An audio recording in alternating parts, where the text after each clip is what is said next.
Hello दोस्तों, कैसे हैं आप। आशा करता हूं आप सब बहुत अच्छे होंगे। मैं सुरेश एक बार फिर से सुरेश एकेडमी में आपका स्वागत करता हूं। दोस्तों, जैसा कि आपको पता है हम एक्सपेक्टेड क्वेश्चंस की सीरीज चला रहे हैं, जिसमें से मैं सारे सब्जेक्ट की एक एक एक्सपेक्टेड क्वेश्चंस की वीडियो अपने चैनल पे डाल चुका हूं और जिसमें जीके की दूसरी वीडियो डाल चुका हूं। आज मैथ की हम सेकंड वीडियो लेके आए हैं एक्सपेक्टेड क्वेश्चन की, जो कि आपके एग्जाम होने वाला है 7 जुलाई, 8 जुलाई और 10 जुलाई को होने वाला है। उसके लिए एक्सपेक्टेड क्वेश्चन करा रहे हैं, जो कि आपके एग्जाम के पॉइंट ऑफ व्यू से वेरी मोस्ट इंपॉर्टेंट है। वेरी मोस्ट इंपॉर्टेंट है। जो मैं क्वेश्चन करा रहा हूँ ये सेम क्वेश्चन ना सही, इनमें न्यूमेरिकल वैल्यू चेंज करके लगभग ऐसे ही क्वेश्चंस आने वाले हैं आपके पेपर में।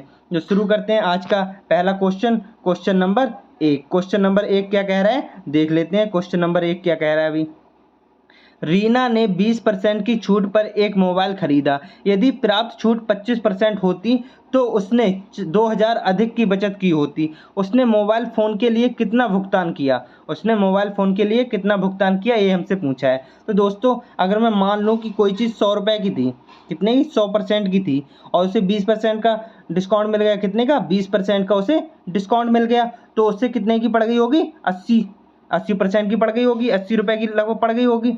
80% की पड़ गई, ठीक है।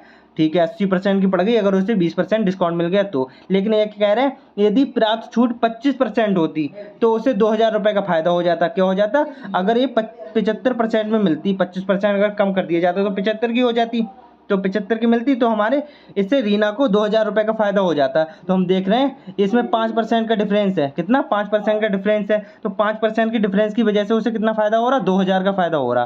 कितने का 2000 का फायदा हो रहा। तो इसका मतलब ये 5% आ गया। तो हम इसका 100% निकालने के लिए इसमें दोनों तरफ 20 से मल्टीप्लाई कर लेंगे तो हमारा क्या आ जाएगा 20%, 100% आ जाएगा। तो 20 पंजे 100, 100% हमारा जो आ जाएगा 20 दूनी 40, 40,000 के बराबर आ रहा है। हमारा जो 100% है वो कितना आ रहा है 40,000 के बराबर आ रहा है। लेकिन फिर भी क्या कह रही है, उसने मोबाइल फ़ोन के लिए कितना भुगतान किया। रियल में उसने मोबाइल फ़ोन के लिए कितना भुगतान किया ये पूछ रहा है कि क्या किया था उसने। जो 100% था उसमें 20% की उसे छूट मिल रही थी, तो 80% में पड़ रहा था। 80% में पड़ रहा था तो उसे 20% का डिस्काउंट मिल गया। तो जो 40,000 का 20% होगा वो क्या हो गया 4 दूनी 8। हम इसका निकाल सकते हैं 40,000 का। अगर हम 20% निकालेंगे तो हमारा क्या आ रहा है 8,000 आ रहा है। ये तो आप निकाल ही पाएंगे। ये हमारा कितना आ गया 8,000। अब जब हम इसे माइनस कर देंगे 20% माइनस कर देंगे, 20% जो डिस्काउंट मिल रहा है तो हमारा क्या आ जाएगा भाई 32,000 आ रहा है। कितना आ रहा है 32,000 हमारा जो होगा राइट आंसर हो जाएगा। क्या पूछा उसने मोबाइल फ़ोन के लिए कितना भुगतान किया। तो उसने कितना भुगतान किया भाई 32,000 भुगतान किया, जो हमारे कौन से ऑप्शन में दिया है, ऑप्शन नंबर बी में दिया है। कौन से में, ऑप्शन नंबर बी। तो ये हमारा राइट आंसर हो जाएगा। Option number B will be the right answer. आगे बढ़ते हैं next question, question number 2। Question number 2 क्या कह रहा है, इसके सारे ऑप्शन ये दूसरे पेज पे चले गए हैं, कोई नहीं। पहले हम क्वेश्चन को सॉल्व कर लेते हैं, फिर जो हमारा आंसर आएगा वो हम लगा लेंगे, कोई नहीं। क्या कह रहे हैं, किसी कार्य को पूर्ण करने में x और y की दक्षता का अनुपात 5:4 है। एक साथ मिलकर कार्य करते हुए वे किसी कार्य को 10 दिन में पूरा कर सकते हैं। बाई ने कार्य करना शुरू किया और 5 दिन पश्चात कार्य छोड़ दिया। यदि एक्स अकेले कार्य करते हुए शेष कार्य को 20 दिन में पूर्ण कर सकता है, तो बाई के कार्य छोड़ने और जेड के कार्य में शामिल होने के पश्चात एक्स और जेड के साथ मिलकर कार्य करते हुए शेष कार्य को 7 दिन में पूरा कर सकते हैं। यदि जेड अकेले कार्य करते हुए शेष कार्य को 20 दिन में पूरा कर ले तो ए अनुपात बी हमसे पूछा है। ये बहुत अच्छा क्वेश्चन आप देख रहे हैं। कुछ बच्चे तो इस क्वेश्चन को देख के ही डर जाएंगे, लेकिन इससे डरना नहीं है। क्वेश्चन देखने में बड़ा लग रहा है और मुश्किल लग रहा है, जबकि मुश्किल ये है नहीं, है इजी है। ये काफ़ी इजी क्वेश्चन है, ये केवल देखने में मुश्किल लग रहा है। कोई नहीं, तो करते हैं इसे, कैसे होगा भाई देख लेते हैं। ये कह रहा है हमें एक्स और वाई की क्या दी है, दक्षता दी है। तो हम देख लेते हैं एक्स और वाई की हमारी क्या दी है, दक्षता दी है, कार्य क्षमता दी है। क्या दी है, एक्स की दी है 5 और इसकी दी है 4। 5:4 में दी है ना, तो 5:4 हो गई है, ठीक है। फिर उसके बाद क्या कह रहा है, उसके बाद कह रहा है ये दोनों मिलकर वे किसी कार्य को 10 दिन में पूरा कर लेते हैं। एक साथ मिलकर एक किसी कार्य को 10 दिन में कर लेते हैं। तो आपको पता है अगर दक्षता की गुणा समय से कर दी जाए तो हमारा क्या आ जाता है, हमारा आ जाता है टोटल वर्क। आपको पता होगा टोटल वर्क का जो फॉर्मूला होता है वो क्या होता है, ये क्या होता है, जो हमारी क्षमता होती है जो हमारी क्षमता होती है, जो दक्षता होती है, उसमें मल्टीप्लाई हम समय से कर देते हैं, जो हमारे दिन होते हैं उससे मल्टीप्लाई कर देते हैं, आ जाता है। तो इनकी दोनों की दक्षता कितनी आ रही, 9। 5 और 4 9। 9 की गुणा जब हम 10 से करेंगे तो हमारा क्या आ जाएगा, 10 दिनों से, यानी कि हमारा टोटल वर्क जो है वो 90 आ गया। कितना आ गया, हमारा टोटल वर्क आ गया 90। जब हमारा टोटल वर्क 90 आ गया, फिर उसके बाद क्या कह रहा है, बाई ने कार्य करना शुरू किया और 5 दिन बाद छोड़ दिया। क्या कह रहा है, बाई ने कार्य करना शुरू किया और 5 दिन तक कार्य किया, फिर उसके बाद उसने छोड़ दिया। उसके बाद उसने कार्य को छोड़ दिया। जब उसने कार्य को छोड़ दिया तो इसकी दक्षता कितनी है, बाई की, बाई की जो दक्षता है 4। अब इसने 5 दिन कार्य किया, यानी कि 4 पंजे 20, कितना, 20 इसने कार्य कर लिया होगा। तो अगर हम 90 में से 20 माइनस कर दें, क्योंकि 20 कार्य हो गया तो 20 माइनस कर सकते हैं, तो हमारा कितना कार्य बचेगा, 70 कार्य बच गया। कितना बच गया भाई, 70 कार्य बच गया। फिर उसके बाद क्या कह रहा है, बाई अकेले कार्य करते हुए शेष कार्य का ए में पूर्ण कर सकता है। क्या कह रहा है, एक्स अकेले कार्य करते हुए, क्या है, आपको थोड़ा इसकी वजह से दिख नहीं रहा है तो दोबारा से मैं लिख देता हूँ। ये क्या कह रहा है, एक्स अकेले कार्य करते हुए, जैसा कि आपको पता है हमारा जो है 90 टोटल वर्क आया था, जिसमें से आपने जो बाई का वर्क है 20, उसने 5 दिन तक किया, वो माइनस कर दिया तो हमारा 70 बचा। कितना बचा, 70 जो है टोटल काम बचा है, क्योंकि 5 दिनों में उसने बाई ने कर दिया है। 5 दिनों में बाई ने कर दिया, क्योंकि उनकी दक्षता कितनी है, 5:4 की है। एक्स बाई की दक्षता यही तो है, 5:4 की है। तो इसने 4 दिन में, 4 की दक्षता से 5 दिन में काम कर दिया 20, तो बचा हमारा 70। ठीक है, फिर आगे क्या कहता है, यदि एक्स अकेले कार्य करते हुए शेष कार्य को ए दिन में पूर्ण कर सकता है। कितने, एक दिन में पूर्ण कर सकता है। क्या कह रहा है, यदि एक्स अकेले कार्य करता है ना, तो ये जो 70 कार्य है इसे ए दिन में पूरा कर देगा। मतलब कहने का ये है, इसका जो दिन निकलेंगे वो उसका ए की वैल्यू आ जाएगी। क्या आ जाएगी, ए की वैल्यू आ जाएगी। तो इसके दिन निकालने के लिए ये टोटल वर्क दिया है। अब जब टोटल वर्क में हम क्षमता से डिवाइड करेंगे तो हमारा क्या आ जाएगा, समय आ जाएगा। तो इसकी जो एक्स की जो क्षमता दी है वो कितनी दी है, 5 दी है। कितनी दी है, 5। तो हम 70 में क्या करेंगे, 5 से डिवाइड जब करेंगे तो हमारा क्या आ जाएगा, 5 एकम 5 और 5 एकम 5 और 5 चौक 20, 5 एकम 5, 2 बचे, 5 चौक 20। तो हमारा ए जो है, ए कितना आ गया हमारा भाई, ए जो है हमारा 14 आ गया। कितना आ गया, 14। अब क्या कह रहा है आगे, बाई के कार्य छोड़ने और जेड के कार्य में शामिल होने के पश्चात एक्स और जेड एक साथ मिलकर कार्य करते हैं। अब जब बाई निकल गया तो उसके बाद क्या हुआ, एक्स और जेड साथ में कार्य करने लगे, एक जेड और आ गया, वो मिलकर एक्स के साथ कार्य करने लगा। फिर उस शेष कार्य जो उसकी 70 कार्य था उसको 7 दिन में वो पूरा कर देते हैं। कितने दिन में, 7 दिन में पूरा कर देते हैं। अब जैसा कि आपको पता है, अगर हम कार्य में जो कार्य होता है उसमें अगर हम दिनों से मल्टीप्लाई कर दें तो क्षमता आ जाती है ना, तो क्षमता आ जाती है। तो ये 7 दिन में पूरा कर रहे हैं, तो 7 से हम डिवाइड करेंगे तो हमारा क्या आ जाएगा, 7 एकम 7, 10 आ जाएगी हमारी क्षमता। मतलब एक्स और बाई की क्षमता है, मतलब एक्स और बाई की एक्स और जेड की क्षमता आई है, क्योंकि एक्स और जेड कर रहे हैं ना मिलकर।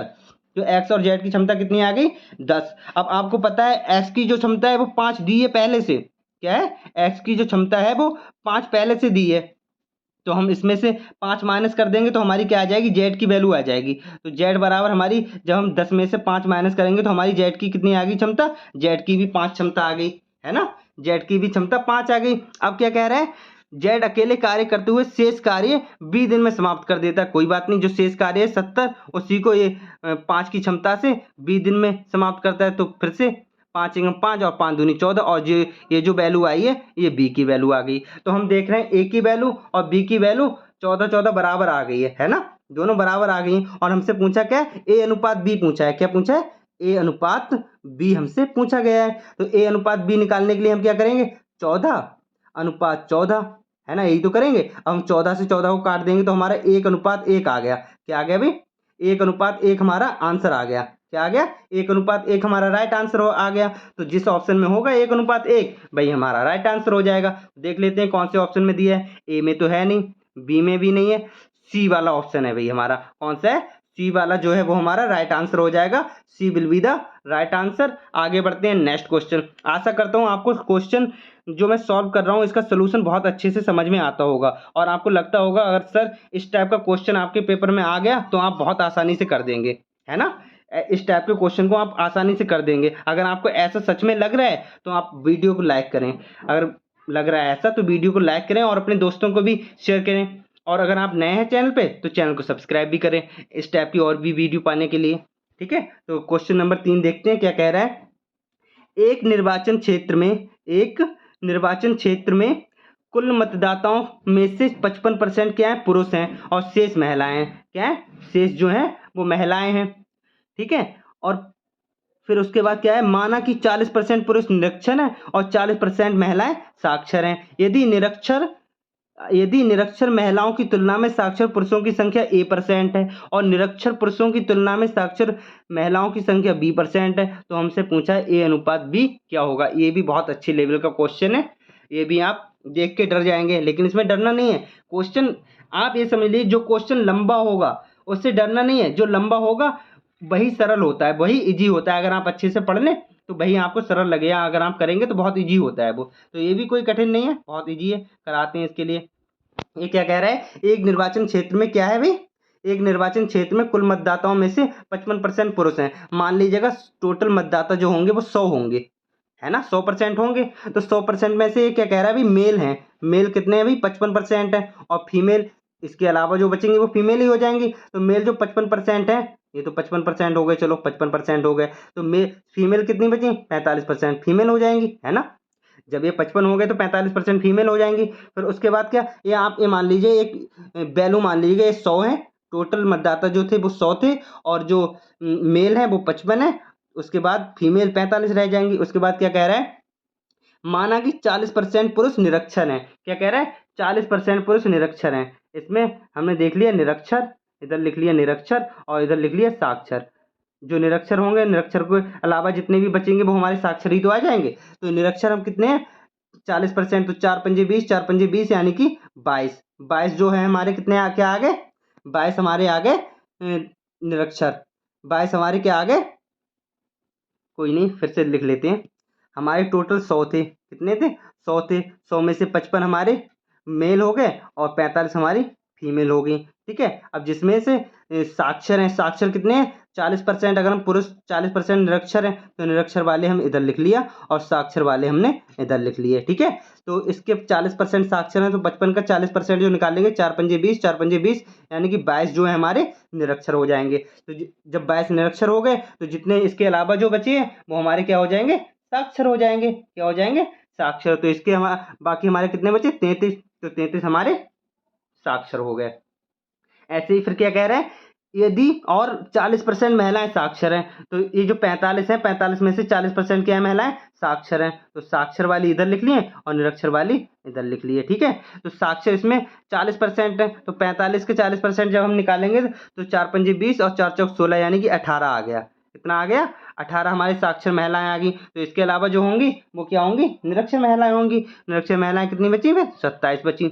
उसके बाद क्या कह रहा है, यदि निरक्षर महिलाओं की तुलना में साक्षर पुरुषों की संख्या A है। क्या है, निरक्षर महिलाओं की तुलना में, निरक्षर महिलाएं कितनी है, 27। निरक्षर महिलाओं की तुलना में साक्षर, क्या है, साक्षर निरक्षर महिलाओं की तुलना में साक्षर पुरुषों की संख्या क्या है, A है। तो हम देख रहे हैं साक्षर पुरुष और निरक्षर महिलाओं के बीच का अनुपात कितना है, बीच की वैल्यू कितनी है, 5 है। 5 का डिफरेंस आ रहा है, और किसकी तुलना में पूछा, निरक्षर महिलाओं की तुलना में। तो हम देख लेते हैं, 5 बटे निरक्षर महिलाएं कितनी है हमारी, 27। कितना है, नहीं 6 है, डिफरेंस जो है वो कितना है, 6 आ रहा है। तो 6 बटे किसकी तुलना में, निरक्षर महिलाएं हमारी 27 हैं, तो 27 की तुलना में गुणा 100। अब हमारा क्या आ रहा है, अब हम इस काट लेंगे, 2 3 नहीं 2 3 दूनी और 3 नेम, तो हमारा कितना आ रहा है, ए की वैल्यू आ गई, यही तो है ना, ए क्या है, ए हमारी क्या आ गई, 200 बटे हमारी क्या आ गई, 9। 200 बटे 9 हमारी ए की वैल्यू आ गई। फिर दूसरे में क्या कह रहा है, साक्षर, फिर कह रहा है निरक्षर पुरुषों की तुलना में साक्षर महिलाओं की संख्या 20% है। तो ए की वैल्यू 200 बटे 9 आ गई, 200 बटे 9% आ गई। फिर कह रहा है निरक्षर पुरुषों की तुलना में साक्षर महिलाओं की संख्या 20% है। तो हमारी जो निरक्षर पुरुष हैं वो 22 हैं और साक्षर महिलाएं 18 हैं। तो इनके बीच का डिफरेंस कितना हो गया भाई, 4 हो गया। कितना हो गया, 4। और किसकी तुलना में पूछ रहे हैं, निरक्षर पुरुषों की तुलना में। निरक्षर पुरुष हमारे हैं 22, कितने 22। अब गुणा 100 करेंगे तभी तो निकलेगा। तो 2 दूनी 4 और 2 11, मतलब ये हमारा कितना आ गया, ये हमारा आ गया 200 बटे कितना आ गया, 100 से गुणा कर लेंगे, 200 बटे 11 आ गया। तो बी हमारा कितना आ गया, 200 बटे 11। अब इसका अनुपात पूछा है हमसे, क्या पूछा है, इसका अनुपात पूछा है, ए अनुपात बी। अब जैसा कि आपको पता है अभी हमने निकाला, जो ए है वो हमारा 200 बटे क्या है, 200 बटे 9 आ गया। ए हमारा 200 बटे 9 आ गया, और बी हमारा क्या आया, बी जो आया वो 200 बटे 11 आया। अब हम देख रहे हैं 200 से 200 कट जाएगा, जब 200 से 200 कट जाएगा तो ये 11 इधर आ जाएगा और ये 9 इधर चला जाएगा, तो हमारा जो अनुपात आ जाएगा 11:9 आ जाएगा। क्या आ जाएगा, 11:9। यही हमारा जो है राइट आंसर हो जाएगा, ये हमारा क्या हो जाएगा, राइट आंसर हो जाएगा। तो 11:9 कौन से ऑप्शन में दिया है, ऑप्शन नंबर डी। तो D will be the right answer, जो डी है हमारा यही राइट आंसर हो जाएगा। आगे बढ़ते हैं next question, question number 4।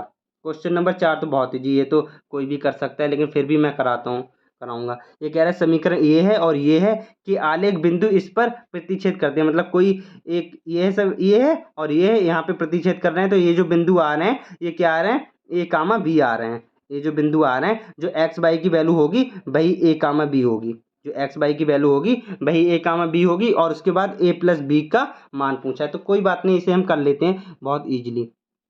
3x plus Y, अगर हम इस 5 को उठा के इस तरफ ले जाएं तो ये प्लस का हो जाएगा, किसी को कोई दिक्कत नहीं होनी चाहिए। फिर ये 2x माइनस वाई है, और फिर इधर 5 को उठा के ले जाएंगे, प्लस का हो जाएगा। अब हम इसे सॉल्व कर लेंगे, वाई से वाई कट गया, इसको जोड़ लेंगे ना, तो वाई से वाई कट गया, और ये हमारा 3 2 5 x आ गया, बराबर 5 5 10 x आ गया। अब ये 5 उधर जाएगा तो डिवाइड हो जाएगा, x बराबर हमारा क्या आ गया 2, x बराबर 2, यानी कि यही हमारी क्या हो जाएगी, a की वैल्यू हो जाएगी। अब y की वैल्यू निकालेंगे, अब y की वैल्यू हमने इक्वेशन नंबर 1 में रखेंगे, तो हमारी y की वैल्यू क्या आ गई, -1 आ गई। तो 3 दूनी 6, जब इधर माइनस होगा तो माइनस का 1 बचेगा, क्या बचेगा, y की वैल्यू माइनस का 1 आ गई, जो कि b की वैल्यू कहलाएगी। जैसा कि हमने बताया a comma b x comma y होगा, है ना। तो b की वैल्यू -1 आ गई, और a की वैल्यू क्या आ गई, 2 आ गई। तो हमसे पूछा क्या है, a प्लस बी, तो a प्लस बी में हम वैल्यू रख देते हैं। 2 की वैल्यू, a की वैल्यू 2 है, और b की वैल्यू क्या है, -1। तो 2 - 1 हमारा क्या आ जाएगा, 1। क्या आ रहा है, 1, जो कि ऑप्शन नंबर ए में दिया है। तो यही हमारा राइट आंसर हो जाएगा। आगे बढ़ते हैं next question, question number 5। Question number 5 क्या कह रहा है, देख लेते हैं। ए और बी ने कुल रुपए 15,000 की धनराशि का निवेश करके एक छोटा व्यवसाय प्रारंभ किया। वर्ष के अंत में उन्हें 2,000 का लाभ हुआ, और बी को लाभ में हिस्से के रूप में 600 रुपए प्राप्त हुए। बी ने कितनी धनराशि का निवेश किया था शुरू में। अब जैसा कि आपको पता है, कोई व्यक्ति जिस अनुपात में निवेश करता है, उसी अनुपात में क्या करता है, लाभ को भी लेता है। भाई जिस अनुपात में निवेश करेगा उसी अनुपात में तो लाभ लेगा, है ना। तो इसमें क्या कह रहा है, ए जो है, ए और बी ने कुछ पैसा, कितना 15,000 इन्वेस्ट किया, कितना 15,000 इन्वेस्ट किया, और 2,000 का फायदा हुआ। तो जब 2,000 का फायदा हुआ तो 2 लोगों में बटेगा, जिसमें से बी को लाभ में हिस्से के रूप में 600 रुपये मिले। बी को कितने मिले, 600 रुपये मिले। कितने मिले, 600। 2,000 का टोटल लाभ हुआ, 600 इसे मिल गए, तो बचे 1,400। तो 1,400 किसे मिले होंगे, 1,400 ए को मिले होंगे। किसी को कोई दिक्कत होनी नहीं चाहिए। हम देख रहे हैं 2 जीरो से 2 जीरो कट गया, इसका अनुपात निकाल लेते हैं। फिर 2 3 6 और 2 7 14, हमारा 7:3 आ गया। 7:3 क्या आ गया, हमारा लाभ बटा है 7:3 में। जब 7:3 में लाभ बटा है तो इसी अनुपात में निवेश भी किया होगा, इसी अनुपात में निवेश किया होगा। तो टोटल हमने कितना निवेश किया था, 15,000 निवेश किया। तो हमारा 7 3 10 से अगर हम डिवाइड कर लें तो 1 की वैल्यू आ जाएगी। लेकिन हमसे पूछा क्या है, बी ने कितने धनराशि निवेश की। तो बी का जो अनुपात है वो 3 अनुपात में उसने निवेश की होगी, तो हम 3 से मल्टीप्लाई कर देंगे। इसमें क्या करेंगे, 15,000 में से 1 जीरो कट जाएगा, और 15 3 45, हमारा कितना आ जाएगा, 4500 जो है राइट आंसर आ जाएगा। जो इसने बी ने निवेश जो धनराशि की थी वो कितनी की थी, 4500 रुपये निवेश की थी, जो कि ऑप्शन नंबर बी में। जो 15,000 टोटल निवेश किए थे उसमें से 4500 बी ने निवेश किए थे, और इसके अलावा जितने बचे 10,500 वो ए ने निवेश किए थे। ठीक है, तो option number B will be the right answer. आगे बढ़ते हैं next question, question number 6। Question number 6 क्या कह रहा है, ये भी बहुत इजी क्वेश्चन है, आपने किया होगा। लेकिन ये ऐसे वैसे क्वेश्चन नहीं है, जितने भी क्वेश्चन मैं करा रहा हूँ आपकी प्रीवियस ईयर में आए हुए हैं, ये नहीं तो इस टाइप के क्वेश्चन आए हुए हैं सेम टू सेम। तो आपके आने वाले एग्जाम में भी इसी टाइप के ही क्वेश्चन आएंगे, है ना। देख लेते हैं। 4 घंटियां 6, 8, 9 और 10 सेकंड के अंतराल पर बजती हैं। सभी घंटियां एक समय पर एक साथ बजती हैं। अब कितने मिनट के पश्चात वे फिर से एक साथ बजेंगी, ये हमसे पूछा है। तो जैसा कि आपको पता होगा, जो इस टाइप के घंटियों वाला सवाल दिया होता है और एक साथ बजने वाली बात पूछता है, तो इसमें हम क्या करते हैं, एलसीएम लेते हैं। क्या लेते हैं, सबसे पहले लेते हैं हम एलसीएम। क्या लेते हैं, एलसीएम लेते हैं। तो इसका भी एलसीएम ले लेते हैं। वैसे मैं चाहूँ तो इसका डायरेक्ट एलसीएम लिख सकता हूँ, जो आएगा 360, लेकिन मैं आपको बिल्कुल देसी, बिल्कुल छोटे बच्चों वाली तरीके से बता रहा हूँ। क्या है, 6, 8, 9 और 10 का जब हम एलसीएम लेंगे तो इस टाइप से हम छोटे पे करते थे। 2 तियां 6 और 2 चौक 8 और 9 और 2 पंजे 10, इस टाइप से ही तो करते हैं। और फिर जब इस टाइप से आप कर लेंगे तो क्या होगा भाई, फिर क्या आएगा, 3, 2, 9 और 5। फिर हम इसे 3 से करेंगे तो हमारा क्या आ जाएगा भाई, 1, 2, 3 और 5। अब हम इसको मल्टीप्लाई कर लेंगे। 5 तियां 15 दूनी 30 तियां 90, 90 दूनी 180, 180 दूनी 360। हमारा कितना आया, 360। अब ये हमारे क्या है, सेकंड आए भाई। ये जो एलसीएम आया हमारा सेकंड में आया। तो हमसे पूछा कि कितने मिनट के बाद बजेगी, तो कितने मिनट के बाद बजेगी, तो हमें 60 से भाग करना पड़ेगा। तो 0 से 0 कट जाएगा और 6 छंग 36। इसका मतलब ये हुआ ठीक 6 मिनट के बाद वो फिर से एक साथ सारी घंटियां बजेंगी। ये जो 4 घंटियां हैं, चारों की चारों 6 मिनट के बाद एक साथ बजेंगी। तो जो 6 है, बी में ऑप्शन दिया है, B will be the right answer. B में आंसर दिया है हमारा 6, तो ये हमारा राइट आंसर हो जाएगा। आगे बढ़ते हैं, next question, question number 7। Question number 7 क्या कह रहा है, देख लेते हैं। पाइप ए एक टंकी को 16 मिनट में भर सकता है। पाइप ए एक टंकी को 16 मिनट में भर सकता है और पाइप बी भरी हुई टंकी को 24 मिनट में खाली कर सकता है। अब दोनों पाइपों के एक साथ खोल दिए जाने की स्थिति में पाइप बी को कितने मिनट पश्चात बंद कर देने पर टंकी 20 मिनट में भर जाएगी, ये हमसे पूछा है। तो देख लेते हैं। हमारा पाइप ए है और ये हमारा बी है। ये हमारा क्या है, बी है। तो ये 16 मिनट लगाता है भरने में, और ये जो है, जो बी वाले साहब हैं, 24 मिनट में खाली कर देते हैं। ये क्या कर देते हैं, 24 मिनट में खाली कर देते हैं। तो हमारा जो इसका एलसीएम जो हम लेंगे, तो वो हमारा क्या आ जाएगा, टोटल वर्क आ जाएगा। टोटल वर्क हमारा क्या आ जाएगा, 48। 16 और 24 का एलसीएम क्या आ जाएगा, 48। अब इनकी कार्य क्षमता देखें तो 16 तियां 48, यानी कि इसकी ए की कार्य क्षमता जो है वो 3 आ जाएगी, और बी की जो कार्य क्षमता होगी 20 दूनी 40, यानी कि 2 आएगी। लेकिन ये माइनस में आएगी, है ना। ये खाली कर रहा है और ये भर रहा है, ये भर रहा है, तो ये प्लस में, ये माइनस में। अब क्या होगा, अब ये क्या कह रहा है, पाइप बी को कितने मिनट पश्चात बंद कर देने पर 20 मिनट में टंकी पूरी भर जाएगी, ये हमसे पूछा गया है। कोई बात नहीं, ये हमसे पूछा गया है, इसका हम आंसर बता देंगे। कैसे बताएंगे, जैसा कि आपको पता है, जब हम समय की मल्टीप्लाई किससे करते हैं, क्षमता से करते हैं, तो हमारा क्या आ जाता है, टोटल वर्क आ जाता है। तो हमारी जो ए की क्षमता है, क्योंकि पाइप बी को बंद कर दिया है, तो केवल ए ने काम किया होगा। तो अगर हम 20 की मल्टीप्लाई अगर 3 से कर दें, ए से कर दें, तो हमारा कितना आ रहा है अभी, हमारा आ रहा है 60। 20 3 60। अब ये काम कर रहा है 20 मिनट में 60, लेकिन ये कह रहा है कि 60 काम नहीं करना है, टोटल काम तो 48 ही है, तो 60 काम कहाँ से कर लोगे। तो इसका मतलब ये हुआ, अगर हम 60 में से 48 माइनस कर दें तो हमारा बच रहा है 12। इसका मतलब ये हुआ, जो 12 काम है वो बी ने खाली कर दिया होगा। 12 यूनिट जो पानी है वो बी ने खाली किया होगा, तभी तो हमारा 20 मिनट भर गया होगा। तभी तो हमारा 20 मिनट में जो है टंकी पूरी भर पाएगी, जब उसने 12 वर्ग को खाली कर दिया होगा। तो हम इसे 2 से डिवाइड कर देंगे, तो क्योंकि ये वर्ग जो आ गया, ये इसने खाली किया है, 12 यूनिट इसने खाली किया है, तो हम जब इसकी क्षमता से डिवाइड करेंगे तो हमारा क्या आ जाएगा, टाइम आ जाएगा। तो कितने टाइम में इसने खाली किया था वो हमें बताना है, वही हम आ जाएगा 2 छंग 12। तो हमारा 6 will be the right answer होगा। तो जिस ऑप्शन में 6 होगा वही हमारा राइट आंसर होगा, जो कि ए में दिया है। किस में दिया है, ए में। तो ए will be the right answer. आगे बढ़ते हैं, next question, question number 8। Question number 8 क्या कह रहा है, देख लेते हैं। 5 मीटर भुजा वाले एक घन को 12.5 सेंटीमीटर भुजा वाले छोटे घनों में काटा जाता है। ऐसे कितने छोटे घन प्राप्त किए जा सकते हैं, कितने, 12.5 सेंटीमीटर वाले कितने छोटे घन प्राप्त किए जा सकते हैं। तो दोस्तों मैं आपको बता दूं एक इंपॉर्टेंट इंफॉर्मेशन, मैं जो है आपकी लगभग 2 तारीख से 2 3 4 5, 2 3 4 5 या 3 4 5 6 में, नहीं 2 3 4 5 में, कौन सी 2 3 4 और 5 जुलाई को एक एक मैराथन लाने वाला हूँ। पहले दिन जीके की, दूसरी मैथ की, तीसरी सोशल साइंस की और फिर चौथी साइंस की। चारों दिन लगातार एक एक मैराथन लाने वाला हूँ, ठीक है। तो आप उसको देखिएगा, जिसमें मैं पूरा पूरा मतलब सब्जेक्ट का पूरा निचोड़ एक ही दिन में एक मैराथन में करा दूंगा, जो कि आपके एग्जाम के पॉइंट ऑफ व्यू से बहुत इंपॉर्टेंट होने वाली है। और आप लोगों की भी ये डिमांड थी कि सर एक मैराथन लाइए, तो मैं सारे सब्जेक्ट की एक एक मैराथन लाने वाला हूँ। कब से? 2 जुलाई को, 3 जुलाई को, 4 जुलाई को और 5 जुलाई को मैं एक एक मैराथन लाने वाला हूँ सारे सब्जेक्ट की, जिसमें सारे सब्जेक्ट का, पूरे सब्जेक्ट का निचोड़ होगा, ठीक है।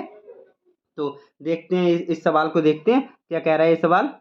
ये कह रहा है एक 5 मीटर भुजा वाले एक घन है, उसको 12.5 सेंटीमीटर भुजा वाले छोटे घनों में काटना है, तो ये घन कितने होंगे? तो आपको पता है जो बड़ा वाला घन होता है उससे हम छोटे वाले घन से डिवाइड कर देंगे, तो हमारी जो है वैल्यू आ जाएगी कितने घन होंगे। तो आपको पता होगा घन का जो फॉर्मूला होता है, जो आयतन निकालने का फॉर्मूला होता है, वो क्या होता है? ए क्यू। अगर भुजा ए है तो उसकी क्यूब कर देते हैं, तो हमारा क्या आ जाता है? उसका आयतन आ जाता है। तो इसका जो 5 की हम क्यूब करेंगे तो हमारा इसका टोटल आयतन क्या आ जाएगा? 55 25 पंजे 125, 125 हमारा क्या आ गया? टोटल आयतन आ गया। और जो ये वाला दिया है इसका हम 12.5 है, पहले तो ये सेंटीमीटर में है, ये क्या है? सेंटीमीटर में है। तो अब हम इसे पहले मीटर में बदलेंगे। मीटर में बदलने के लिए हमें क्या करना पड़ेगा? 100 से मल्टीप्लाई कर डिवाइड करना पड़ेगा, तो हमारा 0.125 आ जाएगा। 0.125 मीटर जो है हमारा, ये जो दूसरा वाला घन है उसकी भुजा आ जाएगी 0.125। अब जब हम इसकी डिवाइड कर देंगे इससे, इसके आयतन को इससे डिवाइड कर देंगे, इसका आयतन हम इसका क्यूब करके निकालेंगे, इसको जब हम डिवाइड करेंगे तो हमारा आंसर आ जाएगा। तो कर लेते हैं, क्या करेंगे? हमारा क्या आ गया? 5 गुणा 5 गुणा 5, 125 ऐसे ही तो आया था। और फिर ये 0.125, 0.125 इंटू 0.125 इंटू 0.125। अब हम इसको डिवाइड कर देंगे तो हमारी जो है संख्या आ जाएगी। कोई बात नहीं, पहले तो हम इस जो पॉइंट है ना, इस पॉइंट को हटा देंगे, पॉइंट हटाएंगे और हम 3 जीरो लगाएंगे, 3 जीरो लगाएंगे। फिर इसका पॉइंट हटाएंगे, फिर हम 3 जीरो लगाएंगे, है ना। फिर 3 जीरो लगाएंगे, फिर इसका पॉइंट हटाएंगे, फिर हम 3 जीरो लगाएंगे। अगर आप इसको 5 गुणा 5 ना लिख के आप इसको पूरा 125 भी लिख सकते हैं, पूरा 125 भी लिख सकते हैं। फिर इसके बाद आप 125 से काटेंगे, 125 एकम 125, तो ये आ गए, एक के बाद 9 जीरो आ गए, ठीक है। फिर हम जब 125 से दोबारा काटेंगे तो हमारा 125 अट्ठो 1000 होते हैं, 125 अट्ठो 1000 होते हैं, तो हमारा क्या आ जाएगा? 8 के बाद 6 जीरो आ जाएंगे, कितने? 6 जीरो आ जाएंगे। फिर हम 125 से फिर से काटेंगे तो हमारा 864 बार जाएगा, 64 बार जाएगा और 3 जीरो और बच जाएंगे। तो हमारा जो आंसर आएगा वो 64,000 ऐसे छोटे घन बनाए जा सकते हैं। जो 12.5 सेंटीमीटर के जो घन बनाए जा सकते हैं वो 64,000 बनाए जा सकते हैं। किसमें? 5 मीटर भुजा वाले घन को अगर तोड़ें, काटें, तो उससे हम 64,000 12.5 सेंटीमीटर वाले घन बना सकते हैं, जो कि ऑप्शन नंबर ए में दिया है। तो यही हमारा राइट आंसर हो जाएगा। आगे बढ़ते हैं next question, question number 9। Question number 9 क्या कह रहा है देख लेते हैं। क्वेश्चन नंबर 9, एक प्रकाश स्तंभ के दोनों ओर समुद्र में जो 2 जहाज चल रहे हैं, जहाजों से प्रेक्षित किए गए प्रकाश स्तंभ के शीर्ष के उन्नयन कोण क्रमशः 30 डिग्री और 45 डिग्री हैं। यदि प्रकाश स्तंभ की ऊंचाई 100 मीटर हो तो जहाजों के बीच की दूरी क्या होगी? मान लीजिएगा ये कोई प्रकाश स्तंभ है, ये क्या है? कोई प्रकाश स्तंभ है, और यहाँ पे कोई नाव है, ये यहाँ पे कोई एक जहाज है, यहाँ पे एक कोई जहाज है और एक जहाज कोई यहाँ पे है, ठीक है। तो फिर ये क्या कह रहा है? इनका उन्नयन कोण जो है, इसका जो उन्नयन कोण है वो 30 है। कितना है भाई? 30 है। और जो दूसरे वाले का है उसका कितना है भाई? इसका जो है 45 है। कितना है भाई? 45 है। इसका 45 है। तो इस टाइप से है। तो हमसे पूछा क्या है? यहाँ से यहाँ तक की दूरी मान पूछी हमसे, तो हम इसे ए बी सी और डी मान लेते हैं। तो हमसे बी डी की दूरी हमसे पूछी है, तो कोई बात नहीं, हम बता देंगे। और जो हमारी ये ऊंचाई दी है प्रकाश स्तंभ की, वो दी है 100 मीटर। कितनी दी है? 100 मीटर हमारी ऊंचाई दी है प्रकाश स्तंभ की। कोई बात नहीं। अब जैसा कि आपको पता है, जब ये 45 है तो हमारा ये भी 45 होगा, जब ये 45 है तो ये भी 45 होगा, क्योंकि बीच वाला हमारा 90 है तो ये 45 है, तो ये भी 45 होगा। तो आपको पता है अगर कोण समान है तो उनके सामने की भुजाएं भी समान होंगी। तो जब 45 के सामने 100 है तो इस वाले 45 के सामने भी 100 होगा। तो हमारी ये जो वैल्यू है वो कितनी आ जाएगी, 100 आ जाएगी। कितनी आ जाएगी, 100। जो हमारी सी डी वैल्यू है ये वाली, वो हमारी कितनी आ जाएगी, 100 मीटर आ जाएगी। आ जाएगी, किसी को कोई प्रॉब्लम नहीं होनी चाहिए। जो हमारी सी डी दूरी है वो हमारी 100 मीटर आ जाएगी। अब हमें निकालनी क्या है, बी सी निकाल लो तो हमारी पूरी बी डी निकल जाएगी। B C plus C D B D आ जाएगी। तो फिर इसमें क्या करेंगे हम, इसमें हम टेन थीटा से फॉर्मूला लगा रहे हैं, बिल्कुल बच्चों वाला।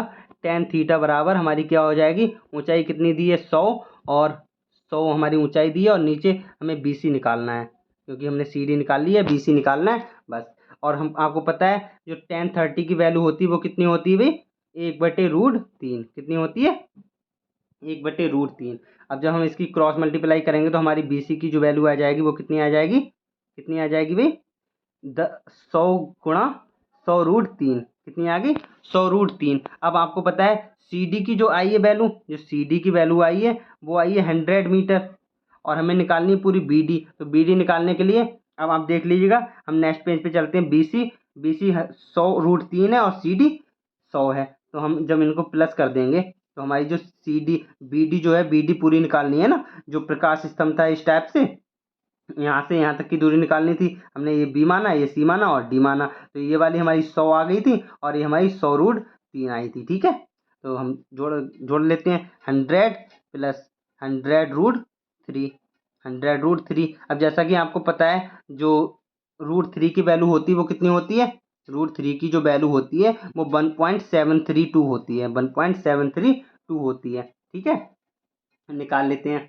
जब हम इसमें 100 में √3 की वैल्यू हम रखेंगे, √3 की वैल्यू हम रख देंगे 1.732, तो हमारा क्या आ जाएगा, 100 प्लस 1.73। हम अगर 2 डिजिट तक लें तो 173 आ जाएगा, पॉइंट हट जाएगा 2 जीरो से, तो हमारा क्या आ जाएगा, 100 प्लस 173। तो 173 को जो हम 100 में जोड़ेंगे तो हमारा कितना आ जाएगा, 273। तो 273 ही हमारा जो है राइट आंसर हो जाएगा। हमारा 273 क्या हो जाएगा, राइट आंसर हो जाएगा। तो देख